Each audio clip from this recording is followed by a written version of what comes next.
इन topics पर जल्दी हमारा ध्यान नहीं जाता, क्योंकि म्यूटेशन हो गया, म्यूटाजेंस हो गए, डीएनए वगैरह हो गए, ये आपके एग्जाम में बार बार पूछे जाते हैं और यही चीज़ें हैं कि एक एक क्वेश्चन मैटर करता है। तो ये भी ऐसे टॉपिक हैं जो आपको बहुत अच्छे से पढ़ के जाने हैं। तो हम लोग आज म्यूटेशन में स्पॉन्टेनियस म्यूटेशन क्या है और इंड्यूस म्यूटेशन क्या है इसके बारे में देखेंगे। इसमें आपका म्यूटाजेंस वगैरह क्या होते हैं, ट्रांजिशन क्या है, ट्रांसवर्जन क्या है, तो सारे टर्म्स हैं जिनकी मीनिंग आपको पता होनी चाहिए।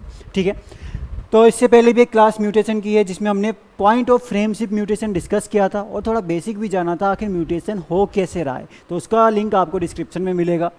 बाकी हम स्टार्ट करेंगे स्पॉन्टेनियस म्यूटेशन के साथ। देखो, स्पॉन्टेनियस म्यूटेशन वो म्यूटेशन हुआ जो आपका खुद से हो रहा है। स्पॉन्टेनियस मतलब जो चीज़ खुद से हो जा रही है, तो जो नेचुरली हो रहा है या जो खुद से म्यूटेशन हो रहा है उसी को हम बोलते हैं क्या, स्पॉन्टेनियस म्यूटेशन। हम नहीं कर रहे हैं, खुद से हो रहा है। अब हो सकता है कि भाई ये आपका डीएनए जब रेप्लिकेट कर रहा था, क्या हो रहा था, जब डीएनए मल्टीप्लाई कर रहा था उस टाइम पे म्यूटेशन हो गया, है ना।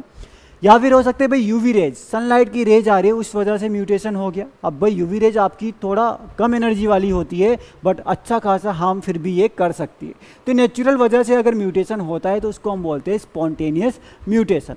इसका जो रेट है, मतलब ये आपका बहुत ज़्यादा देखने को नहीं मिलता, थोड़ा सा कम आपको ये देखने को मिलेगा। लगभग 10 लाख में आपको कोई एक आध केस है जो आपको इसका देखने को मिलता है। बाकी कुछ वेराइटीज़ हैं जो यहाँ पे स्पॉन्टेनियस म्यूटेशन से डेवलप हुई हैं। जैसे राइस के केस में डीजी वूजन, वीट के केस में नॉरिन, ग्राउंडनट के केस में TMV10 और सोरगम के केस में क्वाइम्बेटोर 4। तो ये आपकी यहाँ पे वेराइटीज़ हैं जो स्पॉन्टेनियस म्यूटेशन के थ्रू डेवलप हुई हैं। ठीक है, तो ये है आपका स्पॉन्टेनियस म्यूटेशन। इससे कई ज़्यादा इंपॉर्टेंट टॉपिक जो हम पढ़ेंगे डैट इज इंड्यूस्ड म्यूटेशन। अब क्यों इंड्यूस्ड म्यूटेशन? इंड्यूस म्यूटेशन आपका क्या हुआ, जब खुद से नहीं होगा, जिसको हम कराएंगे या फिर कोई एजेंट के थ्रू हम क्या करेंगे, इस म्यूटेशन को कराएंगे। फ़ायदा क्या होगा भाई, हम इसमें क्रॉप के अंदर चेंजेस ला सकते हैं और कई बार ये चेंजेस हमारे लिए डिजायरेबल होते हैं, हमें फ़ायदा करते हैं। ठीक है, तो सारा खेल यहाँ पे इंड्यूस म्यूटेशन का ही है। तो भाई इंड्यूस म्यूटेशन क्या हो गया, अगर हम इंड्यूस म्यूटेशन की हेल्प से क्या कर रहे हैं, क्रॉप को इम्प्रूव कर रहे हैं, तो उसी को हम लोग म्यूटेशन ब्रीडिंग कहते हैं। और यहाँ पे जो म्यूटेशन का रेट है वो काफ़ी ज़्यादा हाई देखने को मिलेगा। स्पॉन्टेनियस में बहुत कम रेट होता है और आपका इंड्यूस म्यूटेशन में रेट जो है वो बहुत ज़्यादा होगा, बहुत ज़्यादा म्यूटेशन यहाँ पे हो जाता है। ठीक है, बट इनका जो एक्सप्रेशन है, जो इनका रिजल्ट आएगा, उसमें ऐसा कोई डिफरेंस आपको देखने को नहीं मिलेगा।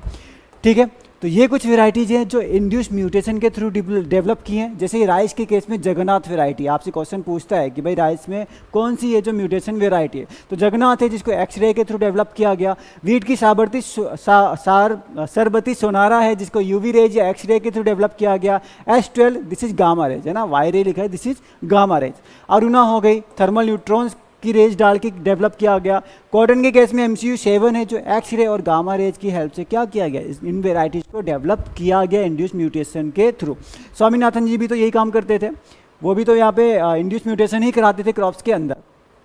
ठीक है, अब हम बात करेंगे म्यूटाजेंस की। म्यूटाजेंस क्या हुए भाई, म्यूटाजेंस हुए यहाँ पे कि क्या क्या एजेंट है जिनके थ्रू ये इंड्यूस म्यूटेशन हो रहा है यहाँ पे या कराया जा रहा है।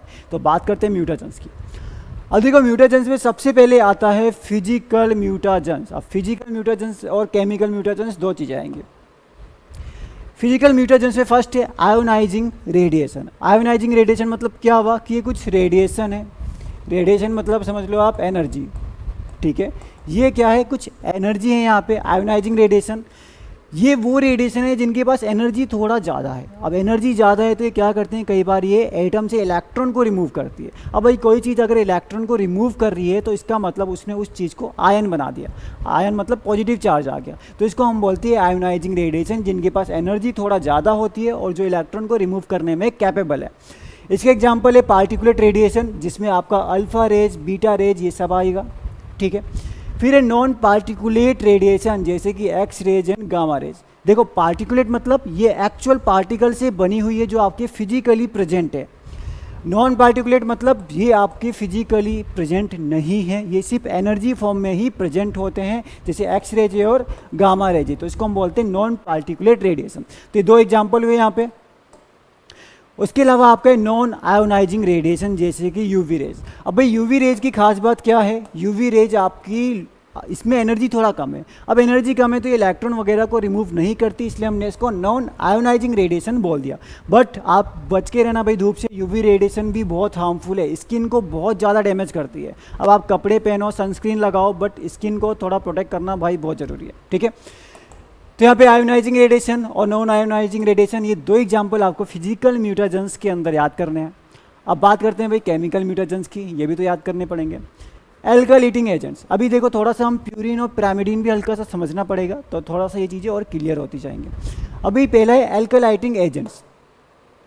एल्काइलेटिंग एजेंट्स मतलब हुआ कुछ चीज़ें, कुछ केमिकल ऐसे होते हैं जो क्या करते हैं, डीएनए में CH3 ग्रुप जोड़ते हैं। CH3 को हम बोलते हैं एल्काइल ग्रुप, ठीक है। तो उनके केमिकल में ये चेंज कर रहे हैं जिस वजह से म्यूटेशन होगा। जैसे कि आपका मस्टर्ड गैस है, इथाइल मीथेन सल्फोनेट है, आपका डाई इथाइल सल्फेट है। तो ये कुछ केमिकल हैं जो मिथाइल, जो क्या करेंगे, आपका एल्काइल ग्रुप को क्या करेंगे, ऐड करेंगे डीएनए में, तो इनको हम एल्काइलेटिंग एजेंट्स कहते हैं, ठीक है। अभी हम थोड़ा सा देखेंगे आगे प्यूरिन वगैरह क्या होता है। बेस एनालॉग, बेस एनालॉग भाई बहुत इंपॉर्टेंट है। इसमें आप 5 क्लोरोयूरासिल या 5 ब्रोमोयूरासिल, ये दोनों पता होने चाहिए, ठीक है। बेस एनालॉग, अब बेस, इसके लिए हमें ये भी तो पता हो भाई बेस क्या होता है। एनालॉग का मतलब होता है कि भाई कोई चीज़ किसी के सिमिलर है, ठीक है।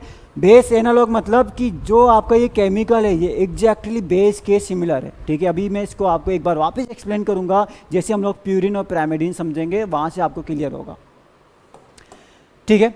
तो आपका तीसरा यहाँ पे आते हैं 3 एग्जांपल याद करने। एक एल्काइलेटिंग एजेंट आपके क्या है, दूसरा बेस एनालॉग, इसमें सबसे इंपॉर्टेंट एग्जांपल 5 क्लोरो या फिर 5 ब्रोमो यूरासिल, और तीसरा आपका आता है एक्रेडिन डाई, जिसमें सबसे इंपॉर्टेंट है आपके लिए इथिडियम ब्रोमाइड, ठीक है। तो ये कुछ एग्जांपल्स है जो यहाँ पे आपको याद करने हैं, बाकी एग्जांपल्स भी ध्यान देने हैं, ऐसा नहीं छोड़ देने हैं, बट आपका ये थोड़ा ज़्यादा इंपॉर्टेंट है, ठीक है भाई। तो फिजिकल में था आयोनाइजिंग, नॉन आयोनाइजिंग रेडिएशन, और केमिकल में आपके एल्काइलेटिंग एजेंट्स, बेस एनालॉग और आपका एक्रेडिन डाई। तो ये 3 चीज़ें हुई। चलो अब आते हैं हम लोग what is transition and what is transversion, है ना, इंपॉर्टेंट है। आपसे क्वेश्चन वैसे ज़्यादातर यही पूछ सकता है कि ट्रांजिशन होता क्या है और ट्रांसवर्जन होता क्या है, ठीक है। हाँ, बट आपको ये भी पता होना चाहिए what is purine and what is pyrimidine. अब ये भाई केमिस्ट्री तो पढ़ नहीं रहे कि अब हम इनके स्ट्रक्चर में जाएँ, है ना हम जेनेटिक्स इतना डीप पढ़ रहे हैं, बट एटलीस्ट ये तो पता हो कि भाई प्यूरिन आपके होते हैं एडेनिन एंड ग्वानिन, और पिरामिडिन्स होते हैं सिस्टीन, थायमिन एंड यूरासिल, ठीक है। जब हम डीएनए का स्ट्रक्चर पढ़ते हैं तो वहाँ पे आप पाओगे कि भाई डीएनए के स्ट्रक्चर में नाइट्रोजनस बेसिस लगे होते हैं। क्या लगे होते हैं डीएनए के स्ट्रक्चर में, डीएनए के स्ट्रक्चर में न्यूक्लियोटाइड होता है, और न्यूक्लियोटाइड में होते हैं नाइट्रोजनस बेसिस, ठीक है। तो ये वही नाइट्रोजनस बेसिस हैं जो होते हैं प्यूरिन्स एंड पिरामिडिन्स। तो आप मान के चलो कि डीएनए के स्ट्रक्चर का एक पार्ट है, ठीक है।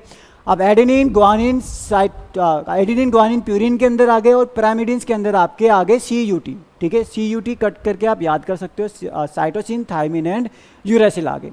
अब जैसे A है, A आपका T के साथ बॉन्ड बनाता है, T के साथ हमेशा जुड़ेगा, और G आपका हमेशा C के साथ जुड़ता है, ठीक है। U आपका थोड़ा अलग है क्योंकि U आपको सिर्फ RNA में देखने को मिलता है, DNA में आपका U अब्सेंट होता है, ठीक है। आपका RNA में T नहीं होता, T की जगह U आ जाता है, तो A आपका U के साथ बॉन्ड बनाएगा RNA के केस में, ठीक है। बट अभी हम RNA की बात कर ही नहीं रहे, तो आप यूरेसिल अभी के लिए हटा सकते हो, DNA में नहीं होता। चलो, ट्रांजिशन मतलब क्या होता है, अब बात करते हैं हम ट्रांजिशन की। ट्रांजिशन मतलब कि अगर प्यूरिन में म्यूटेशन हुआ और वो कन्वर्ट हुआ, म्यूटेशन होने के बाद वो प्यूरिन ही बन रहा है, दैट इज ट्रांजिशन। कि भाई एडेनिन के स्ट्रक्चर में कुछ चेंज आया जिस वजह से वो ग्वानिन में कन्वर्ट हो गया, ठीक है। ऐसे ही आपका पिरामिडिन है, पिरामिडिन के स्ट्रक्चर, साइटोसिन के स्ट्रक्चर में कुछ चेंज आया कि वो थायमिन बन जाए, या थायमिन के स्ट्रक्चर में कुछ चेंज आए कि वो यूरेसिल बन जाए। मतलब प्यूरिन प्यूरिन में ही कन्वर्ट हो रहा है और पिरामिडिन पिरामिडिन में ही कन्वर्ट हो रहा है, इसी को हम बोलते हैं ट्रांजिशन, ठीक है। तो ये पहला हो गया आपका पिरामिड। और आपका जब हम ट्रांसवर्जन पढ़ेंगे वहाँ पे भाई प्यूरिन पिरामिडिन बनाएगा और पिरामिडिन वापस प्यूरिन बनाएगा। मतलब आपका अब जो होगा बेसिस जो होंगे पूरी तरीके से चेंज होंगे, उसको हम ट्रांसवर्जन बोलते हैं, अभी आगे देखेंगे। चलो, अब ये होता क्यों है, अब इसके होने के कुछ रीजन है। पहला रीजन थोड़ा सा है आपके लिए, जो पूरा केमिस्ट्री का पार्ट है, टाटोमराइजेशन, ठीक है। अब टाटोमराइजेशन को अगर आपको ब्रीफ में समझना हो तो कुछ ऐसा समझ लो कि मान लो ये आपका ये क्या बन गया, मतलब केमिकल स्ट्रक्चर का सारा चेंज है, ठीक है, नहीं समझोगे तब भी चल जाएगा यहाँ पे, बट एटलीस्ट वर्ड पता हो आपको।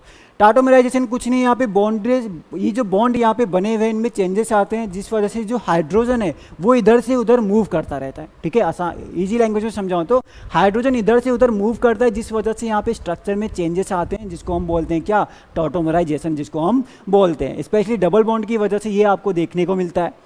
ठीक है, तो इस वजह से हो सकता है आपका कि भाई जो प्यूरिन था आपका उसमें चेंजेस आ गए तो दूसरे प्यूरिन में बदल गया। फिर एक होते हैं डीएमिनेशन। अब कुछ ऐसे केमिकल होते हैं जो सारा यहाँ पे भाई केमिस्ट्री का खेल है, क्योंकि भाई डीएनए आपका क्या है, एक लास्ट में जाके तो वो है तो बेसिकली केमिकल ही। डीएमिनेशन क्या है, जो आपका एमाइन ग्रुप NH ग्रुप या NH2 ग्रुप को रिमूव करेगा, उसी को हम बोलते हैं डीएमिनेशन ग्रुप। तो भाई आपका NH2 ग्रुप रिमूव हो रहा है, एक तरीके से ये भी एक केमिकल चेंज आ रहा है, जैसे कि नाइट्रस एसिड है, हाइड्रोक्सिल अमाइन है, या फिर इथाइल मीथेन सल्फोनेट है। तो ये सब क्या करते हैं, आपका NH2 ग्रुप या आप कह सकते हो कि एमाइन ग्रुप को रिमूव करते हैं। तो डीएमिनेशन मतलब एमाइन ग्रुप को रिमूव करेंगे तो भी डीएनए के स्ट्रक्चर में आएगा चेंज। और एक बचा क्या, बेस एनालॉग। अब बेस एनालॉग क्या हुआ, ठीक है, बेस एनालॉग क्या हुआ, थायमिन। ठीक है, देखो इधर भाई बेस एनालॉग का मतलब हुआ, जैसे कि हमने बात करी है 5-ब्रोमोयूरासिल, है ना, ब्रोमोयूरासिल, थायमिन की बात करते हैं 5-ब्रोमोयूरासिल। ठीक है, ये पूरा का पूरा एक केमिकल है आपका, और ये केमिकल एग्जैक्टली सेम है थायमिन की तरह। जैसा थायमिन है ये भी बहुत ज़्यादा सिमिलर है उसके साथ। तो अब ए आपका जो है हमेशा टी के साथ जुड़ता है, ए आपका टी के साथ जुड़ता है। अब आपका ये इतना ज़्यादा टी से सिमिलर है कि ए आपका टी की जगह इसके साथ भी जुड़ सकता है, तो इस वजह से भी म्यूटेशन कोज हो सकता है। तो इसी को हम बोलते हैं बेस एनालॉग, जो आपके बेस के एकदम सिमिलर है, तो इसको हमने बोला क्या, base analogue. Important example is five bromouracil. ठीक है, तो ये थोड़ा ध्यान में रखना, व्हाट इज बेस एनालॉग। तो एग्जाम्पल यहाँ पे मोस्टली याद रखने हैं आपको 5-ब्रोमोयूरासिल। ठीक है, तो ये रीज़न है जिस वजह से आपको ट्रांजिशन जो है देखने को मिलेगा। अब बात करते हैं भाई ट्रांसवर्जन की। यहाँ पे दो ही रीजन हमें देखने हैं। प्यूरिन से प्राइमिडीन में चेंज हो रहा है और प्राइमिडीन से वापस प्यूरिन में चेंज होगा। क्यों चेंज होगा, पहला है डीप्यूरिनेशन, मतलब आपका कई बार ऐसा हो सकता है डीएनए के स्ट्रक्चर से प्यूरिन ही गायब हो जाए आपका पूरा का पूरा, तो उसको हम डीप्यूरिनेशन बोल सकते हैं। फिर एक है एल्कलाइटिंग एजेंट। एल्कलाइटिंग एजेंट मैंने आपको एक बार पहले भी जब म्यूटेशंस हम देख रहे थे वहाँ पे भी बताया था कि भाई म्यूटेशन कोज हो रहा है। ठीक है, अब एल्कलाइटिंग एजेंट ये वही सब एग्जांपल वापस लिखे हैं, इथाइल मीथेन सल्फोनेट हो गया, डाई इथाइल सल्फेट हो गया, वही सारे एग्जांपल्स यहाँ पे वापस लिखे हुए हैं। ये क्या करेंगे, ये एल्काइल ग्रुप आपका, मतलब जैसे CH3 है, ठीक है, this is an alkyl group, C2H5 है, तो ये सब एल्काइल ग्रुप है जिनको ये क्या करेगा, जो डीएनए का स्ट्रक्चर है उसमें ऐड कर देगा, या फिर जो बेसेज आपको दिख रहे थे उनमें इसको ये ऐड कर देगा। तो ये केमिकल ये काम कर सकते हैं, जिसको हम बोलते हैं क्या, एल्कलाइटिंग एजेंट। तो ये आपकी रीजन है जिस वजह से आपको ट्रांसवर्जन देखने को मिल सकता है। सबसे इंपॉर्टेंट क्या बात रहने वाली है यहाँ पे, व्हाट इज ट्रांजिशन, प्यूरिन से प्यूरिन में कन्वर्ट होना या प्राइमिडीन से प्राइमिडीन में कन्वर्ट होना म्यूटेशन के through. Second, what is transversion, purine से प्राइमिडीन में कन्वर्ट होना या प्राइमिडीन से प्यूरिन में कन्वर्ट होना, दैट इज ट्रांसवर्जन। बहुत इंपॉर्टेंट है, पता होना चाहिए। आपका ये बंगाल का एग्जाम हुआ था 4-5 महीने पहले, कुछ बंगाल में एक एग्जाम हुआ था, वहाँ पे ट्रांजिशन और ट्रांसवर्जन दोनों पूछा हुआ था। ठीक है, तो ये आपके कुछ रीजन है यहाँ पे, बाकी ये आपको पता होना चाहिए। बस अब एक स्लाइड और, यहाँ पे कुछ इंपॉर्टेंट पॉइंट्स और हैं जो आपको थोड़ा पता हो, जैसे कि फर्स्ट गामा गार्डन जो है वो यहाँ सबसे पहले लॉन्ग आइलैंड जो आपका न्यूयॉर्क के पास है वहाँ पे बनाया गया था। इंडिया में ये बॉस रिसर्च इंस्टीट्यूट में बनाया गया था, कोलकाता के अंदर। ठीक है, उसके बाद ये कई और जगह भी बनाया गया, बट इसको चलाने में बहुत खर्चा है, तो मैक्सिमम जगह पर ये अब बंद कर दिया गया है। उसके अलावा म्यूटाजेनेसिस क्या हुआ, भाई आपका ये म्यूटेशन का प्रोसेस कि ऑर्गेनिज्म के डीएनए में चेंज आ रहा है, इसी को हम लोग क्या बोलेंगे, म्यूटाजेनेसिस। फिर आपके LD50 क्या हुआ, लीथल डोज 50, ये आपके म्यूटेशन या फिर आप कह सकते हो किसी मटेरियल की उतनी डोज है जिससे वो 50% इंडिविजुअल को किल कर देगा। ठीक है, 50% ऑर्गेनिजम्स को क्या करेगा, किल कर देगा, उसको हम बोलते हैं LD15। म्यूटेशन में इसका भी बहुत रोल होता है कि भाई इस म्यूटेशन की LD50 वैल्यू कितनी है, कि हम इसको डालेंगे तो तो हम कितना डोज देंगे तो 50% को ये किल कर देगा। ठीक है, क्योंकि भाई जैसे प्लांट में म्यूटेशन कई बार किया जाता है, तो बहुत प्लांट उससे क्या होंगे या ऑर्गेनिज्म पे किया जाता है, तो भाई ऑर्गेनिज्म पे आप म्यूटेशन कर रहे हो तो जरूरी नहीं हमेशा अच्छा होगा, बहुत टाइम पे क्या होगा, वो आपके लिए अनफेवरेबल म्यूटेशन होने वाला है, जिससे क्रॉप भी खराब होगी, या फिर एनिमल में कर रहे हैं तो वो भी खराब होगा। ठीक है, तो LD50 उस केस में यूज़ किया जाता है, भाई ये कितना किल कर रहा है, कितना डोज हमें लग रहा है।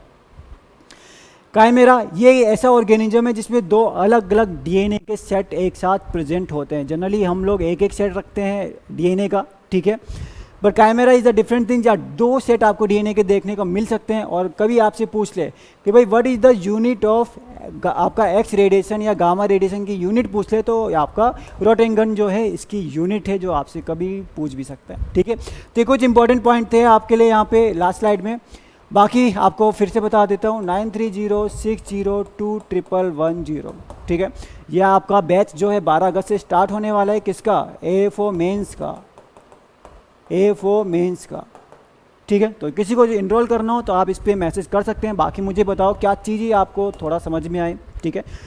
Okay, thank you so much. पिछला वाला लेक्चर भी लगाना, स्टार्टिंग का जो हमने म्यूटेशन का लिया था वहाँ पे हमने बेसिक डिस्कस किया है, बाकी पार्ट हमने आज कवर कर लिया। तो थैंक यू सो मच, बाकी आपसे मिलते रहेंगे नेक्स्ट क्लास में।